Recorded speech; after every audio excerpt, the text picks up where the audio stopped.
But welcome back to yet another live broadcast on your favorite football updates channel. It's a pleasure to be back on this beautiful morning. It's a Tuesday, the 20th of January, 2026. I mean, lots of things have happened, but I wish to say thank you to all our new community members, all our new subscribers that have recently joined the channel. Thank you so much. For those of you that are regulars, I cannot say thank you enough for your continued love and support on this channel. For those of you that engaged with us last night for our conversation, wrapping up everything to do with the AFCON and speaking about, among other things. Then today we'll continue the conversation on football, but our focus will be on the UEFA Champions League, where action does get underway on Tuesday, and of course we'll follow through on to Wednesday. In as far as things go. But before we proceed any further, you will allow me have our audios tested, make sure everything checks out perfectly well, just to be on the record or right side of things. So yeah, but I hope you're enjoying it. I hope you're enjoying everything that comes with our discussions. In case you have any feedback to give us regarding service, our production, and everything that are in between, comments on football, put them in the comment section. Be careful to read those comments and respond, but also work to improve towards having a better community for us on here. Like I said, last night there was a game in the Premier League. That game was between AFC Bournemouth and Brighton and Hove Albion. That game ended in a 1-1 draw, with Brighton scoring a late equalizer to ensure that they picked up a point against AFC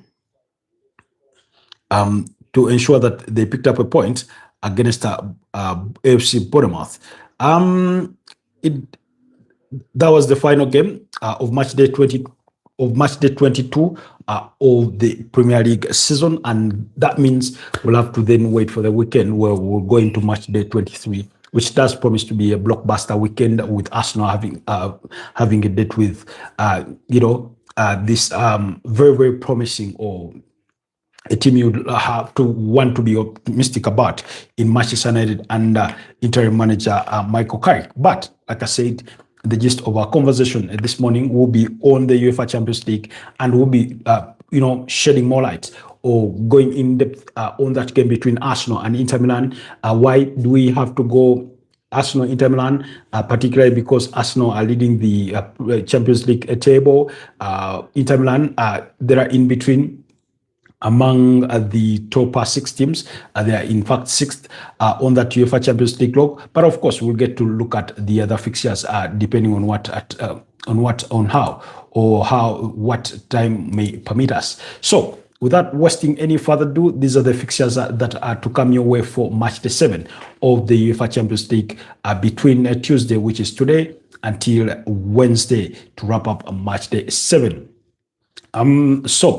In the early kickoff today, you will have Kairat Almaty up against Club Brugge. That's at 6:30 p.m. East African time, or 18:30 hours East African time. And then at 8:45 p.m., Bodo Glimt will entertain Manchester City. And then all the other games will be kicking off at 11 p.m. East African time. And should circumstances, or should the situation prevail as normal, provided we have internet, we have power, then we shall be here for the watch along for the game between Arsenal and Inter Milan on this channel. So keep it locked on the Football Tribe UG channel. So at 11 p.m., Villarreal will be up against Ajax. Tottenham Hotspur will take on Borussia Dortmund. There's been a lot of questions over Thomas Frank in the last 24 hours or so regarding his future with Tottenham Hotspur, but looks like he will be in charge of that game, as well as Tottenham look to make a decision on his future, because they feel that the situation is perhaps running a little bit out of hand, given how things have gone for them.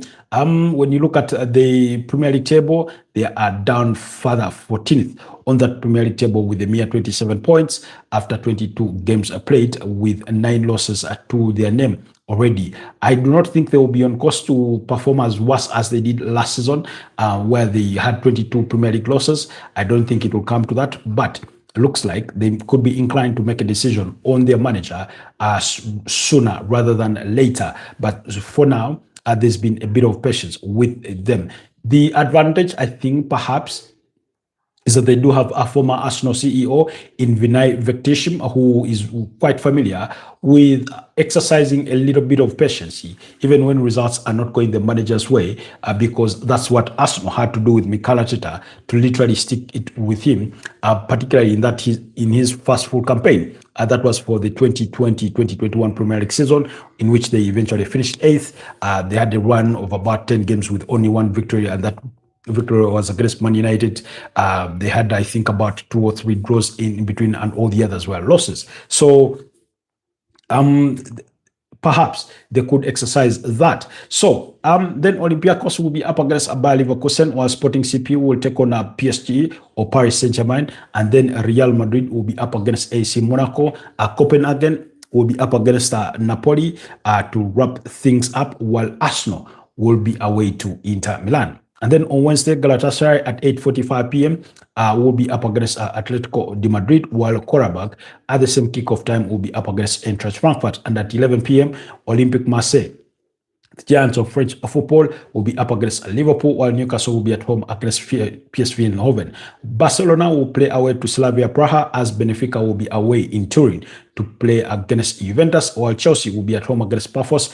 Bayern Munich will take on Union St. Cloisy. I expect Bayern Munich to win that one comfortably, with quite the margin. I think Bayern Munich could possibly be the highest goal-scoring team across Europe, because I think they've scored is it 71 or 75 goals in the German Bundesliga already? I mean, it's just crazy. Those numbers are just ridiculous. Anyway, Atlanta will be up against Athletic Club or Athletic Bilbao to wrap up match day 7. Now, Arsenal versus Inter Milan. A big game. These are two sides have met each other before. Was it last season or last season but one? I think probably should have been last season. I think last season but one.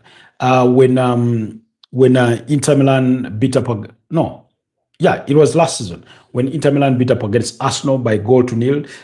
You remember I think the double save from David Raya off a penalty. Then prior to that, they had last encountered each other in 2003 when Inter Milan beat Arsenal at Highbury by 3-0, while Arsenal won the reverse fixture by 5-1. In between there, you'll find a friendly match in 2007 that ended in favor of the Arsenal, beating Inter Milan by 2-1. So on the face of it, Inter Milan in 3 competitive games have won 2, while Arsenal have won 1.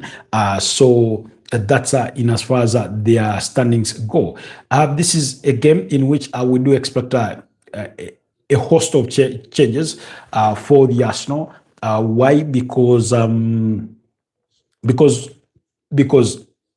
Arteta choosing his team or picking his team for this particular game, at the back of his mind, he will have that game against Manchester United on Sunday, which I think could possibly be one.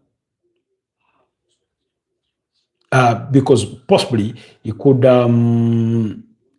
could be facing one of the most important games of the season for him. So really, when you look at when you think of what he has to deal with, whereas he has the squad for it, he must choose his team well to remain competitive, but also bear in mind that he has a very tough fixture against Manchester United at home over the weekend. I understand, yes, they are yet to lose a game at home. That's in the Premier League, but they've dropped points, and the last thing he would want is perhaps dropping points in a third consecutive game, because the previous two games in the Premier League have ended in goalless draws against Liverpool and Nottingham Forest. So you'll have to bear that in mind. With that said, they come into this fixture with two doubtfuls in Max Doman, who is out injured through an ankle injury. Ricardo Carafiori suffers a muscular injury, while Pierre Hincap is a doubt for this one. And what does that mean? It means their left-back options are quite limited. It leaves Maz Lewis-Kelly, who has not had the best season in Arsenal colours this season, particularly because due to a lack of consistent playing time, but also because the standards have been quite praised high, because when you're competing against Hincapi, Ricardo Carafiori, and Julian Timber for that left back role, then clearly for a natural midfielder who we know, Mazulo Kelly is a natural midfielder, it becomes a bit difficult. So, and that lack of game time has perhaps gotten the better of him, in the sense that when he comes on, sometimes you feel he's a bit erratic, he's a bit rash in his decision. But also you understand it from the perspective of him being a young player, that he's still growing, he's still maturing, he's bound to make so many mistakes. He does not have the experience, he does not have the experience. Really, he's played quite a significant number of games for an 18-year-old for a team as big as Arsenal. You still maintain he does not have that sufficient experience. You go back to the game against Liverpool, and he made Jeremy Frimpong look like a prime winger, look like a prime Cristiano Ronaldo, because sometimes he overcommits, sometimes he's overly confident, sometimes he rushes into a tackle, and things like that. So he's not been at the best of it. So Inter Milan will come into that game knowing that if Arsenal decide to play Maz Lewis-Kelly at left back, then he's a player that they should target. Then when you think of it, do you play Julian Timber to protect your gains at left back? Then I wouldn't go for it, really. I, for one, wouldn't go for it. Why? Because you're going to need Julian Timber quite really fresh against Man United. But also, he plays right back, where right back you could play Ben White. I think when you go back to Arsenal's game against Nottingham Forest, where you could say that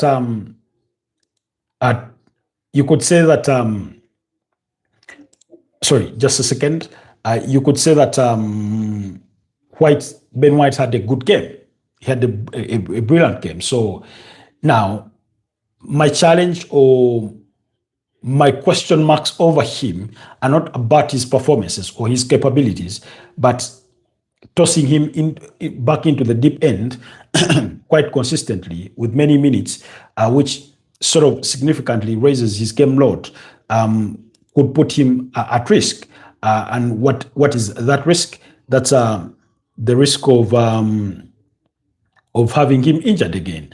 We remember this cycle. He was overloaded with minutes upon his return from injury, and eventually he suffered another injury. So when you have these kinds of players that have suffered a bit of lengthy injuries, the possibility of them suffering another injury is usually high. So unfortunately for Arsenal, they have to deal with that, in whichever way they deal with it. But given the sort of the height of the stakes or the significance of the weekend game against Man United, then you ought to excuse it, that perhaps it's a necessary evil that then you play Ben White, but either way, so then what does that mean for the weekend?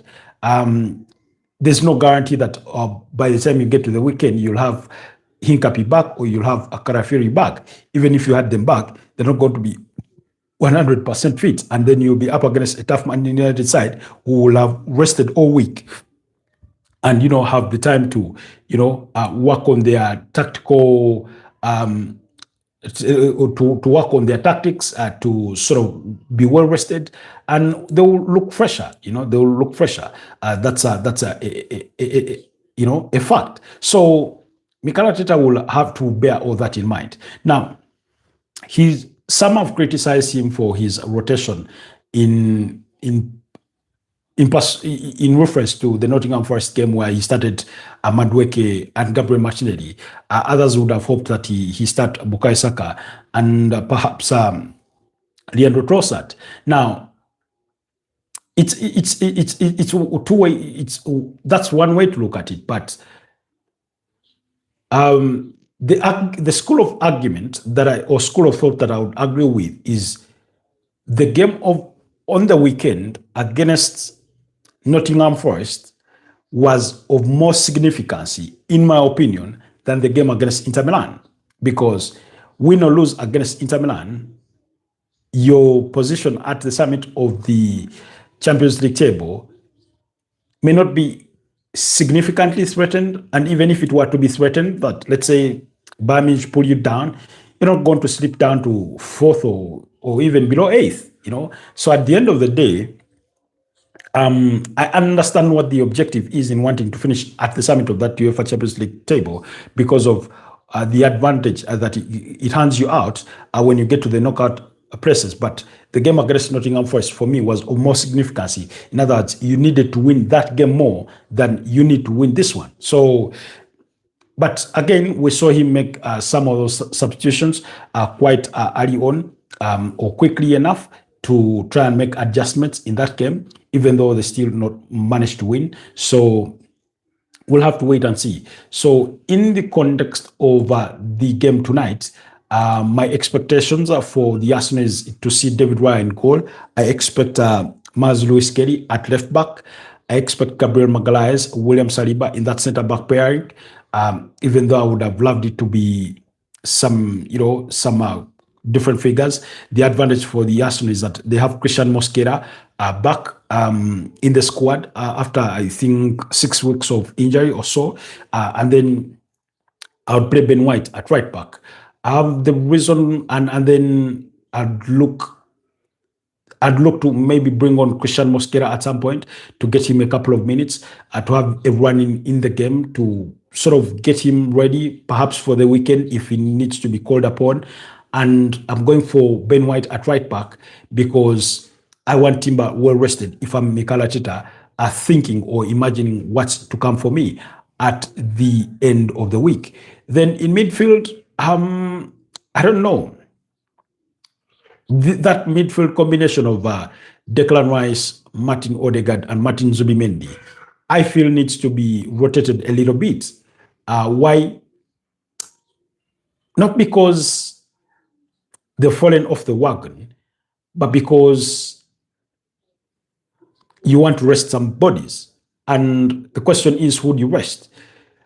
Because at the end of the day, Declan Rice or Martin Zubimendi, at least one of them you'd love one of them to start.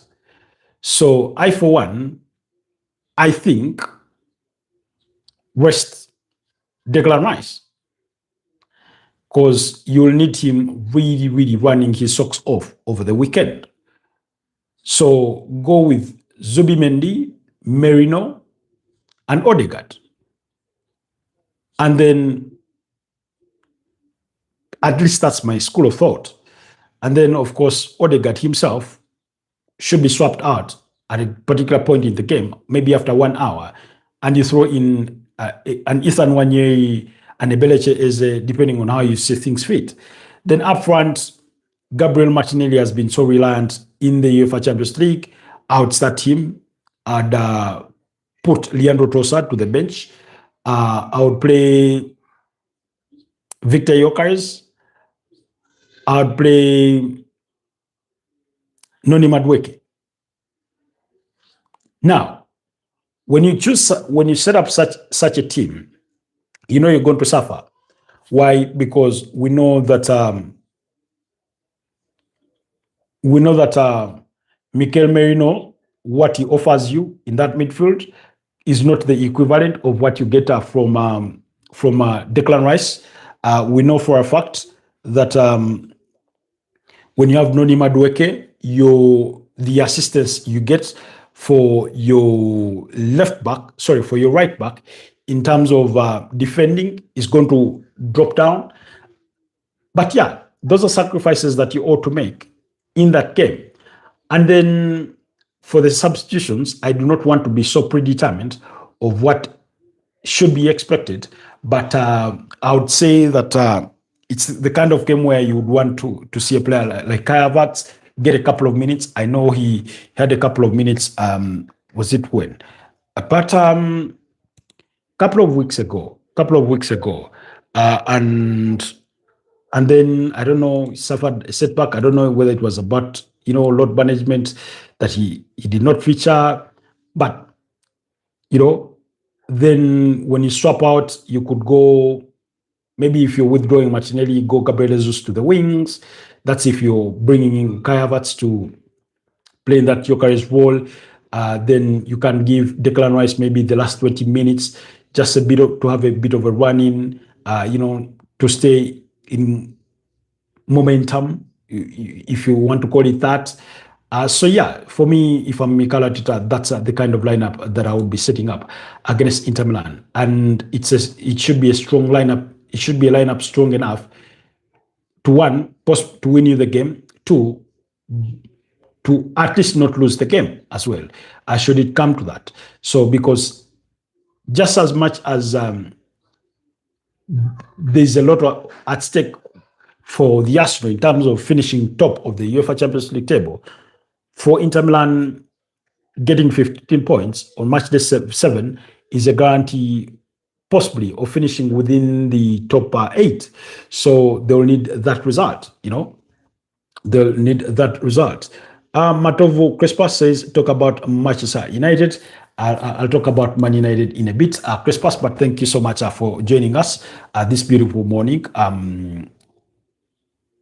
So kindly like the broadcast, but also consider subscribing if it's your first time here. So I'll look at it that way. So on the side of Inter Milan, my expectation would be that Jan Sommer is in goal, the likes of Manela Kanji in defense, Bastoni, Yannick Besic, Luis Enrique, Nico Barrera, Federico Di Marco, Pietro Zerinski, Henrik Mkhitaryan, then of course the attacking duo of Lautaro Martinez and Marcus Thuram.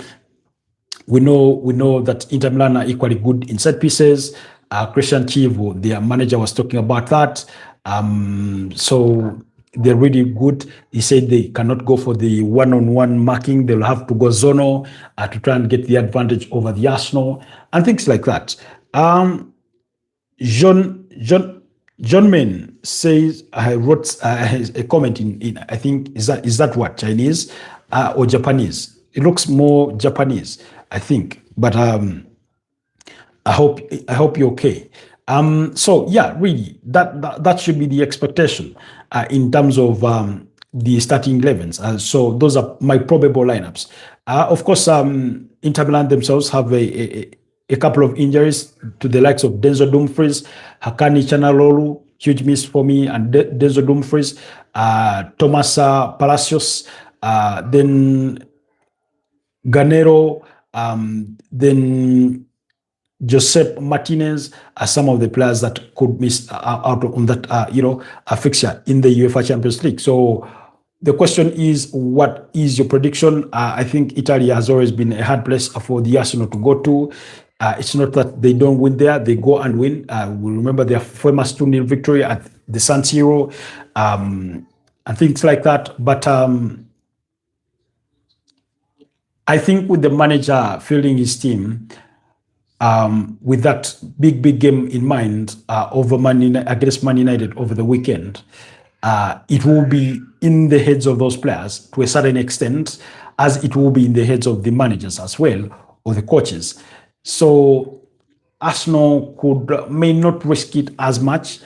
So my prediction, whereas Inter Milan have everything to play for, however, Inter Milan will also know that getting a point off of Arsenal will be miles better than, a defeat altogether. So they'll keep in mind, but also they'll remember that this is their big advantage. It's their final game. at home in the UEFA Champions League because their last game will be away to Borussia Dortmund at the Signal Iduna Park.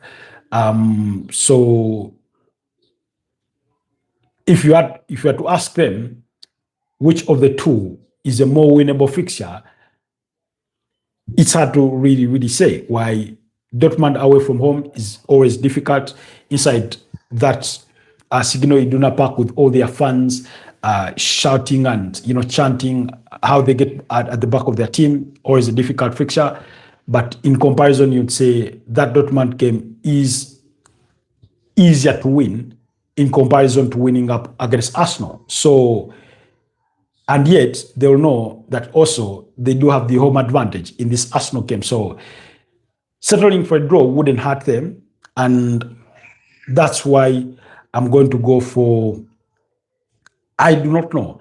I'm thinking a 2-all draw could suffice in this one. I don't know what impresses it upon me that it's a 2-all draw, especially against two teams that do not concede much. When you look at the UEFA Champions League table, Arsenal have only conceded 1 goal. Truly, YY says, hello, my friend. Hello to you too, Truly. Good to have you on the broadcast. And then when you look at Inter Milan, they too equally have a very, very solid defense. They have the second best defense in the UEFA Champions League, having conceded only 4 goals. And having conceded 4 goals, remember they have 2 defeats to their name. So clearly, one of those defeats was a 1-0 loss to Liverpool. You remember that late penalty, I think by Soboslai, following a foul on Florian Wirtz. So yeah, you have 2 teams meeting with Inter Milan at the summit of the Italian Serie A table with 49 points after 21 games. In contrast, you have Arsenal leading the Premier League table with 50 points after 22 games played. So Arsenal lead the Champions League table, like we've discussed. They do not concede so many goals in the UEFA Champions League. But I think tonight could be the night that we see Arsenal concede their second and possibly third goal of the UEFA Champions League. Could we see a semblance of the game between Liverpool and Inter Milan play out between Arsenal and Inter Milan? It's a possibility because until very late on, both sides had managed to keep each other at bay, and it took a penalty for Liverpool to, find the breakthrough. So a goalless draw, a 1-all draw are all huge possibilities. But for me, I'm more inclined towards a draw than a victory for any of the 2 sides in regards to today's UEFA Champions League fixture. So, whereas the UEFA Champions League is the gist of the conversation, we cannot ignore the submission of Matov Crispas, who says, talk about Manchester United. What's there to talk about Manchester United? What's there not to talk about Manchester United? I mean, for all their right reasons, they've made the headlines for this week, following their, wonderful or convincing victory against Manchester City in the Manchester Derby. And whereas the game finished by 2-0, we know it could have been more because United had 3 goals ruled out, 3 for offside.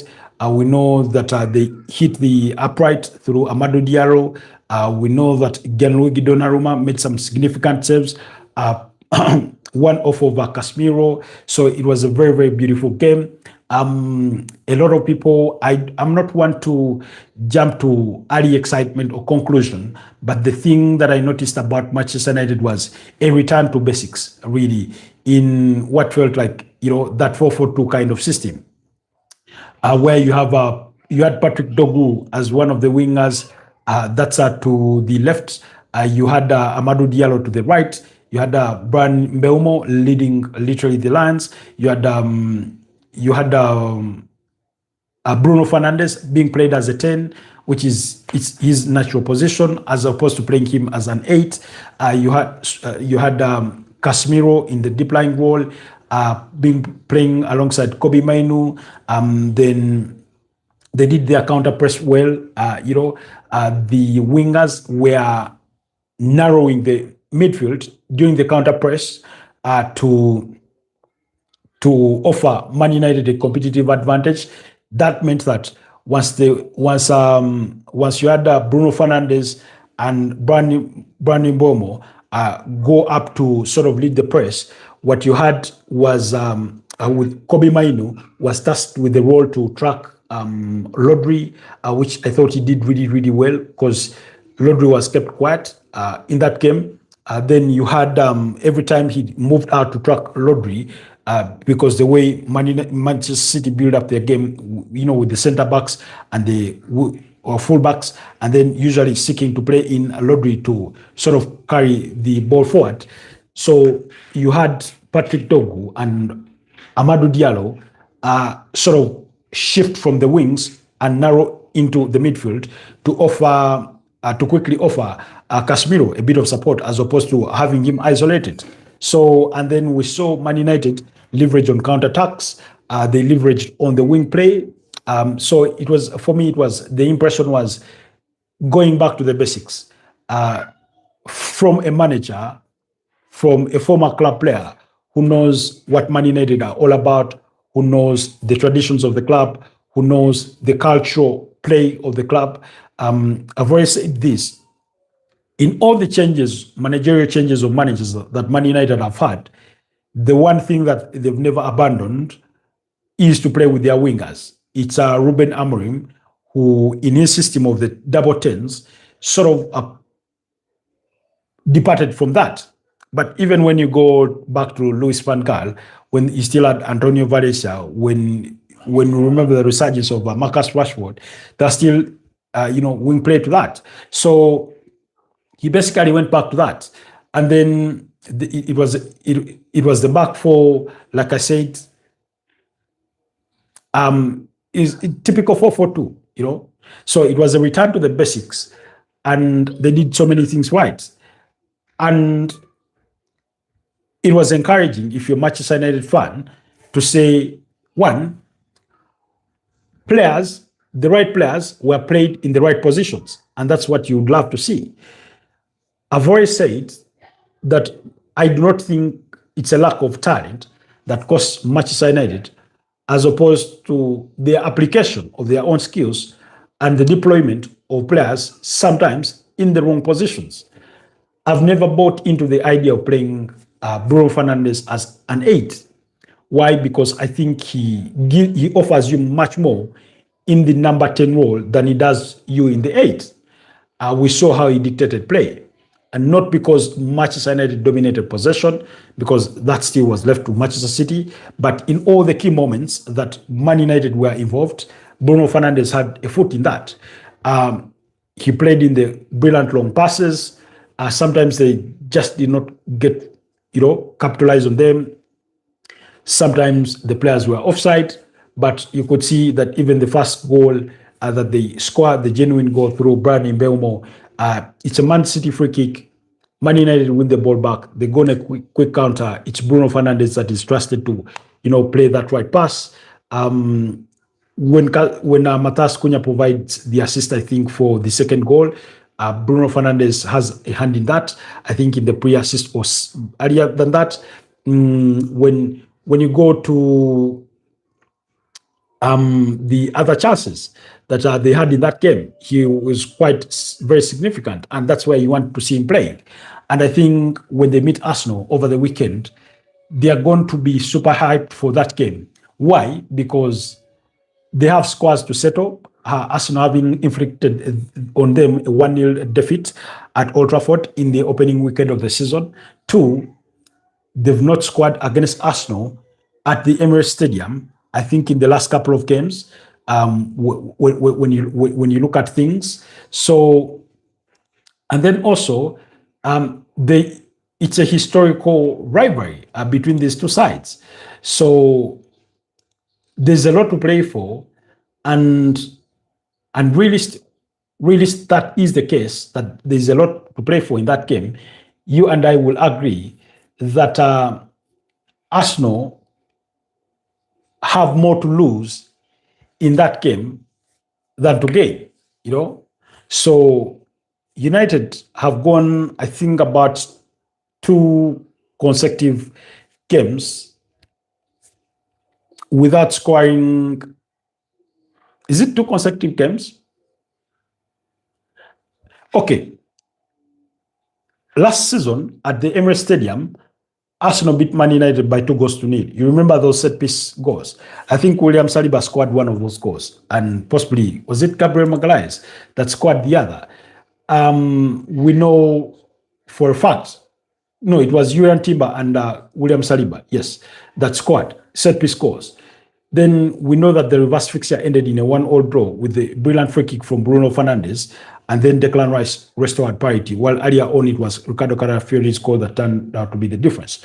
So in about 3 fixtures out of the last 4, United did not score a goal against Arsenal. So, one, United will come into the game under no pressure whatsoever.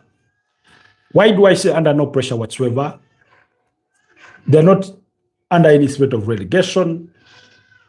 They are, it's not like, yes, they have a 4th place, a top four to fight for, but that's not the game that is a make or break type for them. Whereas on the other side, Arsenal will come in that game when Aston Villa and Manchester City will have already played, regardless of what the results will be of those games. 2 things are a possibility. That by the time Arsenal play against United, Man City and Aston Villa have reduced the point deficit from 7 to possibly 4, or from 7 to 6 if those games end in draws. And if they do lose, again, Arsenal will think to themselves, here's another opportunity for us to have a go at it and expand on our lead at the table. So whichever way it slices, it's still a significant game for the Arsenal. And then they'll be the ones under pressure because they're the ones pursuing the Premier League title, not Man United, So pursuing the Premier League title comes with its significance of pressure, or its, amount of pressure. And Arsenal will be well aware of that. So unfortunately for the Arsenal, they will have to deal with the new manager bounce that you have with Man United.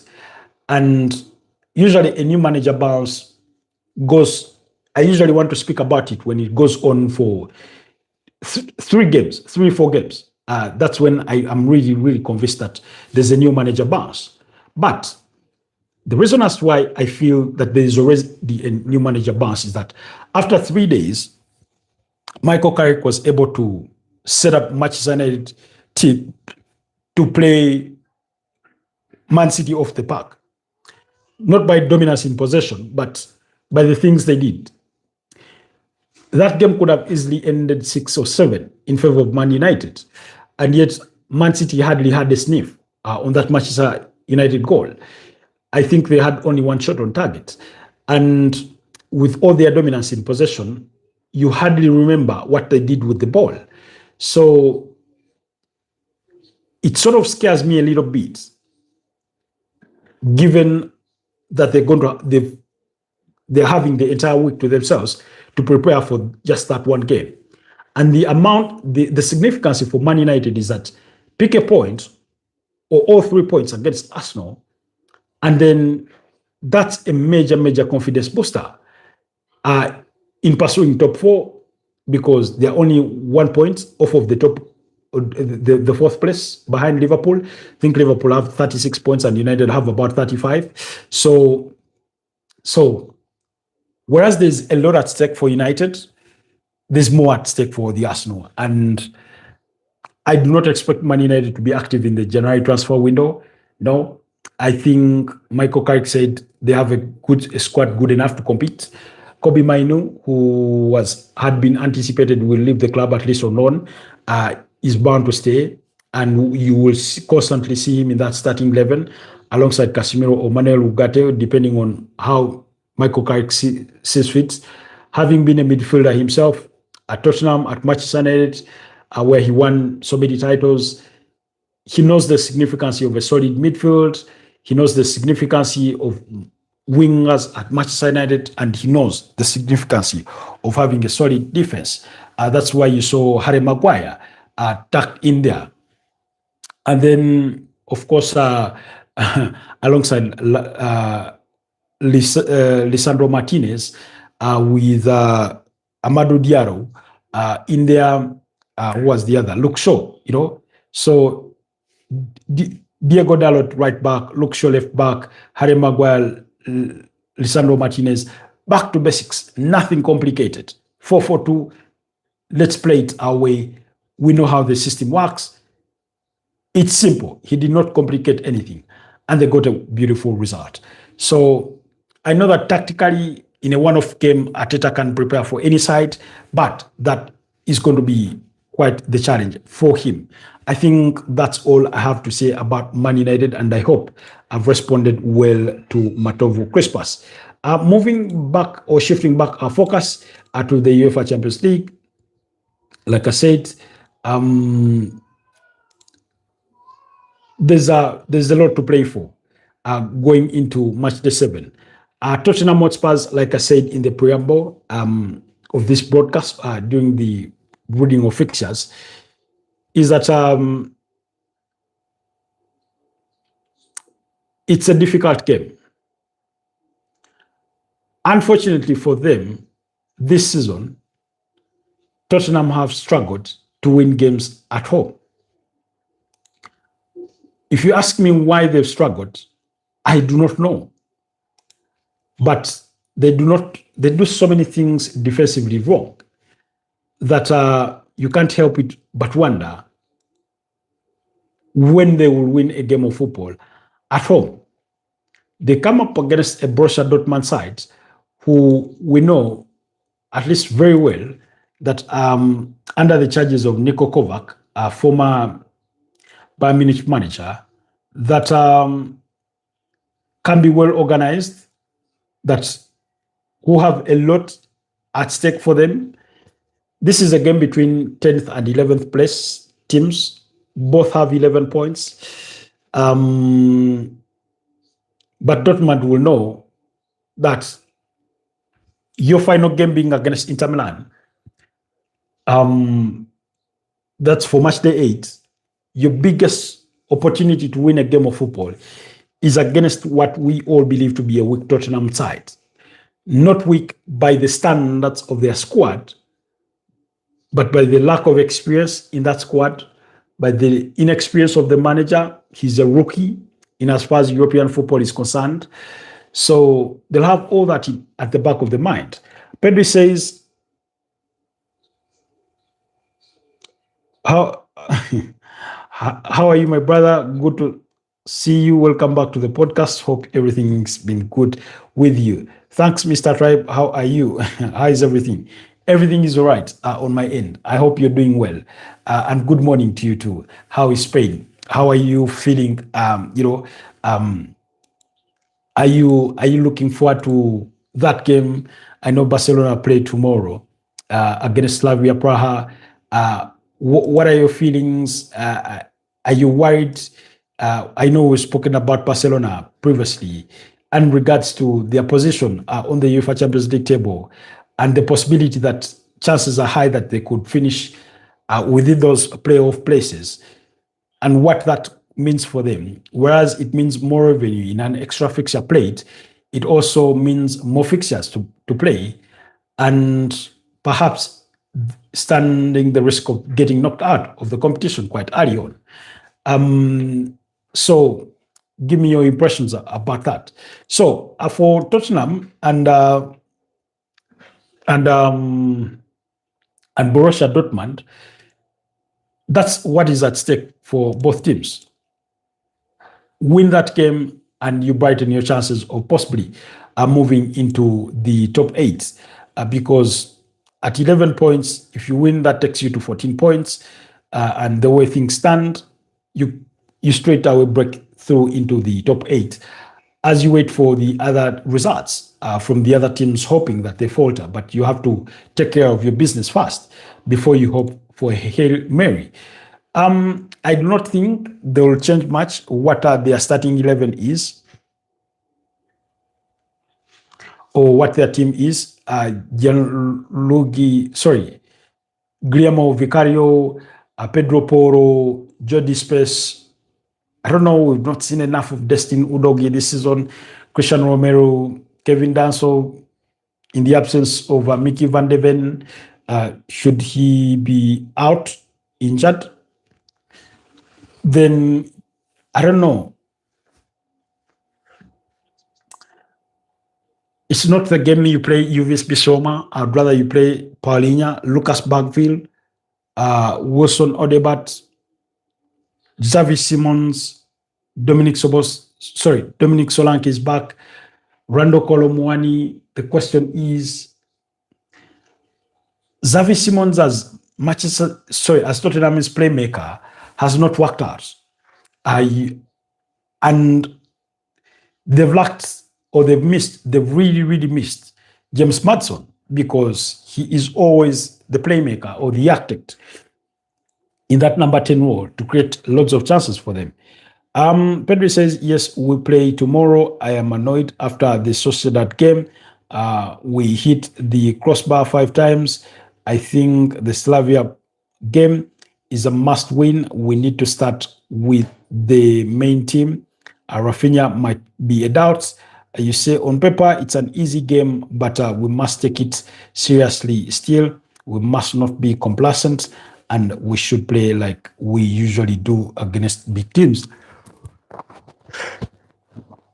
Again, I think I do agree with you, Pedro, on that one, because I remember watching the game between Barcelona and Club Rouge that ended in a 3-3 draw, and I kept thinking to myself, how open do Barcelona need to let themselves be? And how come in big games, they're usually not this bad? Because yes, they will concede goals. At least you can bet on that. It's almost a guarantee, like night follows day, or vice versa, that Barcelona will concede goals. But you've watched them in some games and thought to yourself, you cannot be this bad, and a lot of times Club Brugge got in behind them. You say we are now Joanan Garcia. I mean, he's had to make a lot of saves, and Club Braga, you had Wojciech Szczesny. Now, for me, it's never about who the goalkeeper is in between the sticks, because we know Barcelona concede goals because of how they apply themselves defensively, wanting to play that high line and set the offside trap, which is beaten on a good number of occasions. Yes, it does make the difference. And I've seen Joan Garcia bail out Barcelona on so many different occasions. But again, you can't help it feel Barcelona often too exposed. You go back to, for example, the defeat against Chelsea. I know you have that cliche that ever since Chelsea beat Barcelona, look at how they've been performing. And I understand all that. But let's be honest, Barcelona were taken to the cleaners, 3-0, without scoring. Good or bad, first of all, it's very unusual that Barcelona come out of a game without scoring. And it's not that they didn't create chances in that game. They created quite a couple of them. They weren't clinical enough. And then, of course, they had to play a good chunk of that game with the manless following the sending off of Ronald Araujo. But yeah, I do fear for Barcelona because of how many goals they concede.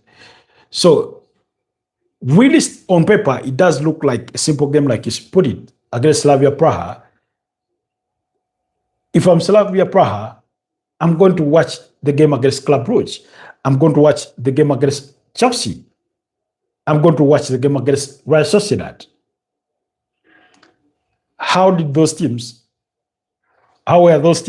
able to get in behind Barcelona and score goals. So I do not envision a clean sheet, but we'll get to talk about that game a little more tomorrow. As you said, Szczesny smokes a lot of cigarettes, so he can't save shots. Joan Garcia is my hero, love, passion. I love him so much. Amazing man, saves everything. Very humble, best goalkeeper right now, superhero. I don't think that Wojciech Szczesny's smoking habits have anything to do with his performances on the pitch. In any case, what's his name? Mauricio Sarri would be the worst manager in footballing history because hell, he does love his cigarette. So, but yeah, let's wait and see what Barcelona will be able to offer on match day 3. Sorry, on match day 7 tomorrow. What are your thoughts about Arsenal Inter Milan, and then the other game I wanted us to look at, Tottenham Dortmund. I wanted to conclude by saying this: Dortmund have some impressive players in there. Karim Adeyemi. I do not know whether the game will come too early for Saul Girassi. And then you have Julian Brandit. Inter 0, Arsenal 0. Funny you say that. I was here saying that it will end in a 2-2 draw, but I did not rule out a goalless draw. Envisioning the game playing out the manner in which Inter Milan versus Liverpool almost played out until that penalty. So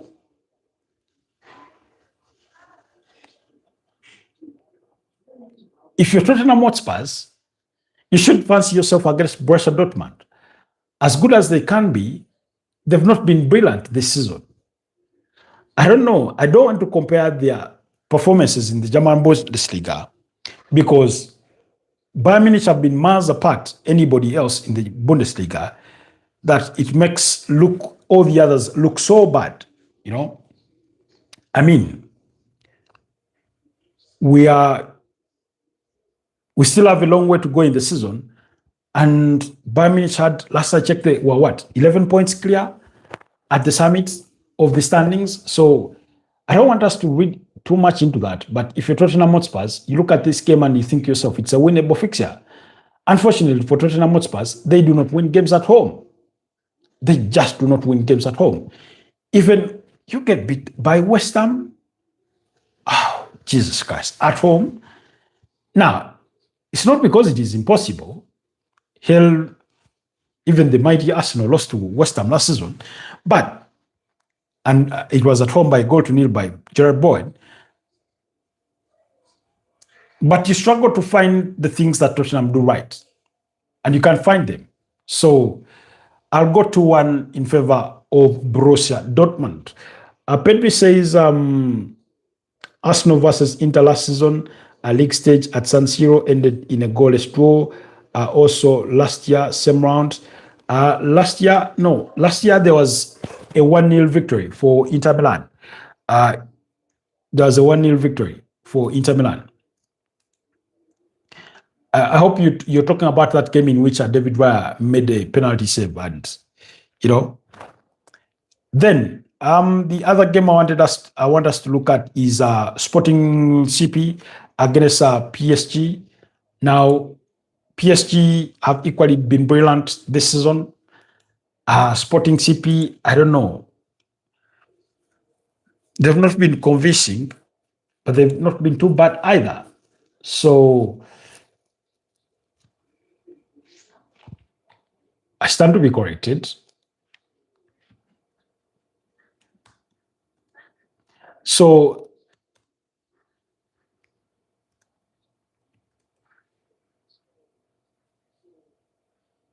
for me, I think, excuse me,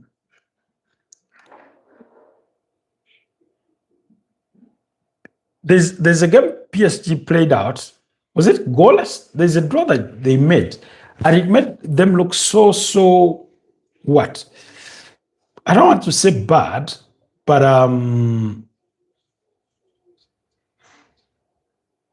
No, Pedri, go back to that game was played on November 6th, 2024. Inter Milan won the game by goal to nil. It was a victory for Inter Milan. It was a victory for Inter Milan. So it ended in a 1-0 victory for Inter Milan. It wasn't goalless. It almost ended goalless, but Inter managed to win. So, anyways, you say Sporting CP1, PSG3. I don't know. If anything, PSG have proved this season that you can get at them. And particularly, when you observe trends in the French League One, you know that they are a beatable side, you know?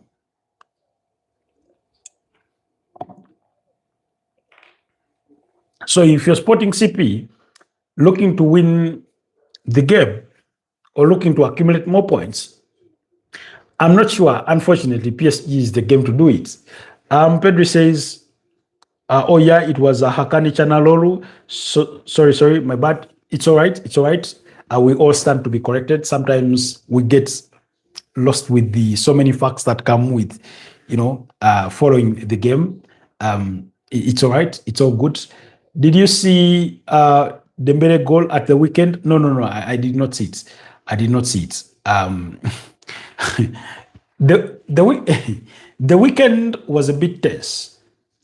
Why? Because not tense for me just, but there's a certain level of tension within the country in the aftermath of the presidential election, sham election. I remember I went out and watched the game between Man United and Manchester City. And unfortunately, amongst the football fans that were gathered at this sports bar that I was at, there was a phobia of being arrested anytime. Not because you had done anything, but because of the political tension that there is. So I've not managed to stay out that long to, I watched that game. You say it's legendary, so are people angry about the results? Yeah, they are really, really angry. And the difference about Ugandans than what you usually see in other political environments is that Ugandans and their anger are like a cup of porridge. If you pour porridge in a cup, hot porridge, it forms that cushion on top as if to impress upon you that it is now cooled down or it's cold. And yet underneath it, it's still really, really hot. That's how I can describe it, There've been so many arrests, and so people are living in that sort of fear. There've been so many. Yesterday, I was following the news. There were roadblocks in the route leading to the airport. Apparently, there's a manhunt for the leading opposition candidate. Why? Nobody tells you why they are hunting for him, but we know he's in hiding. Is the leader bad though? Pedro, I don't know how much you know about Uganda, but let me put it this way to simplify it for you. If you lead people for 40 years and you still need to coerce your opponents, and you still think that you're the only man that can do the job, then you've not done a good job. Because that then means you've not built capacity for people to take over from you, that you've not groomed leaders that can take over from you. That's how I see it. But anyways, it's not a political podcast. Let's move on back to our football. If you want us to talk politics, perhaps we will, find another forum. But that's the sort of situation. So it's a little bit tense. Some people have not reopened their businesses in some parts of the capital because of that bit of tension. Things are starting. I want to believe they're getting back to normal, but we still have other elections to go through because we have mayors and councillors to elect at the different local government levels and things like that. So the situation may persist throughout the rest of this month until otherwise. So I'm not tall enough to see the future, but that's what it is. Anyways, quickly. Okay.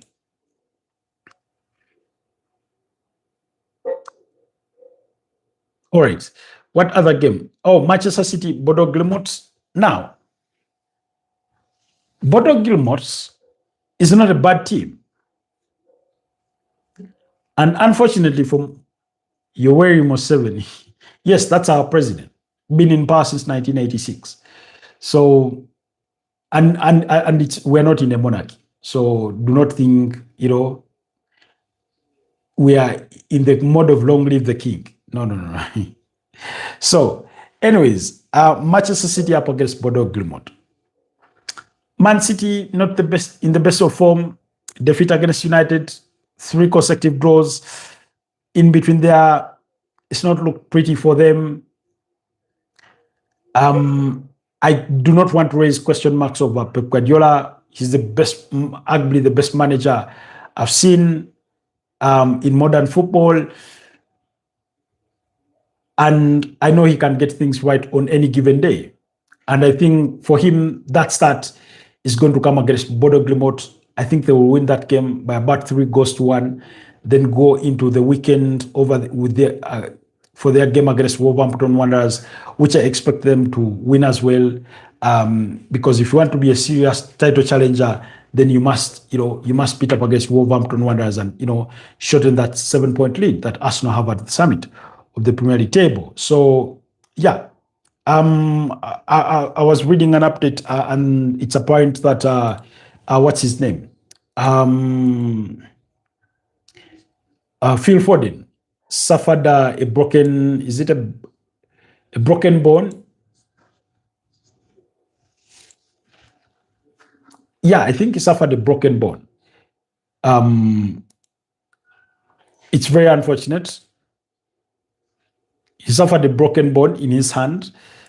I do not know the exactness. Real Madrid versus Monaco. Oh, I'd forgotten. That's today. I don't know why my mind was thinking that game is tomorrow. But yeah, it's today. Real Madrid against Monaco. Again, the thing about Real Madrid in the UEFA Champions League, they can turn up on any given day and give you a good game and win convincingly. Monaco, from the few results of them that have followed, have been on and off. They've blown hot and cold. So I know they have the Florian Balogun, Ansu Fati, Paul Pogba, and all the other good players. Eric Dyer in there. So will Foden play in the weekend? I do not think so. It's highly unlikely. So then when it comes to Real Madrid, they've not had a bad season overall. Because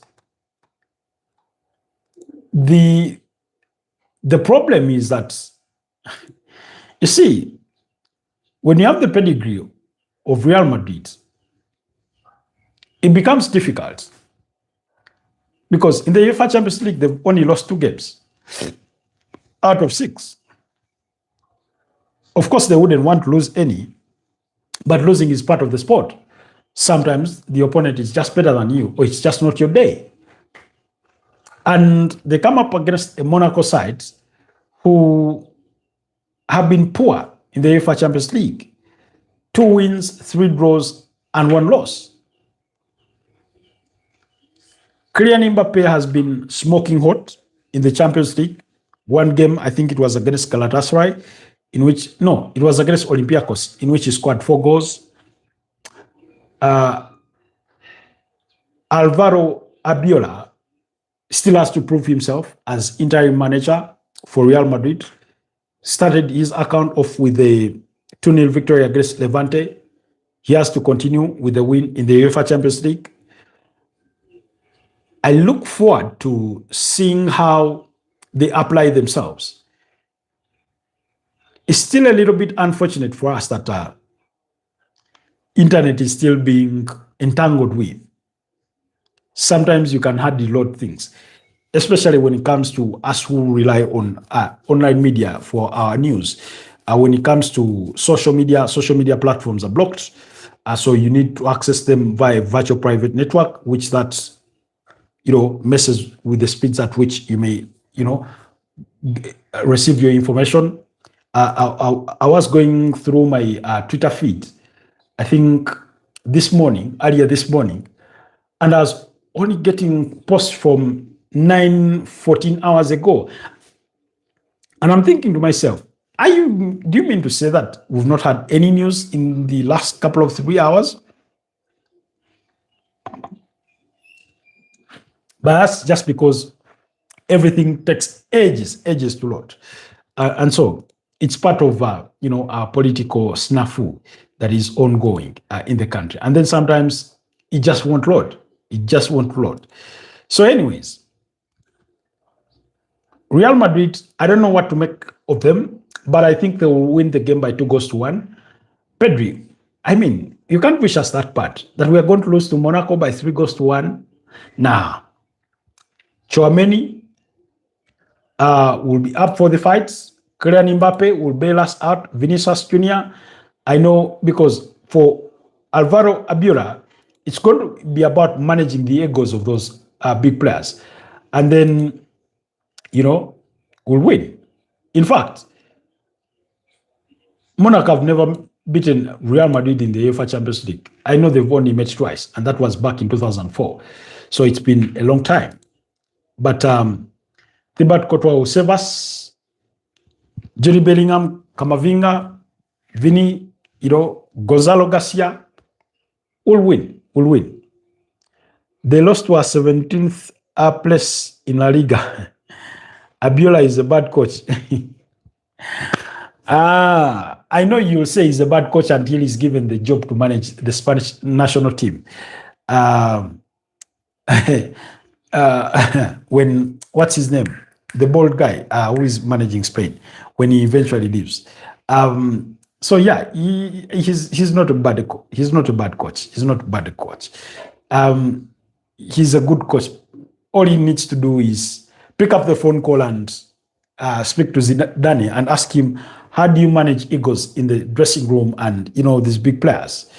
I think in a similar contrast to what Man United have had to go through with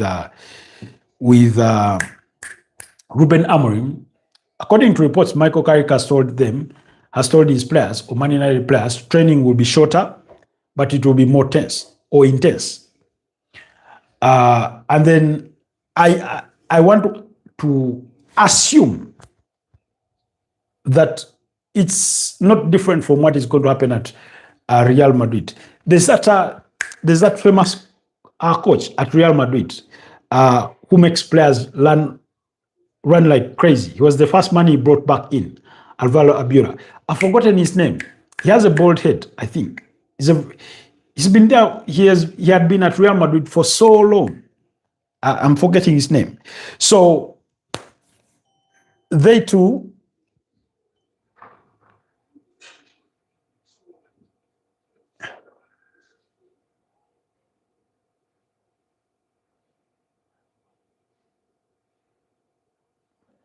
so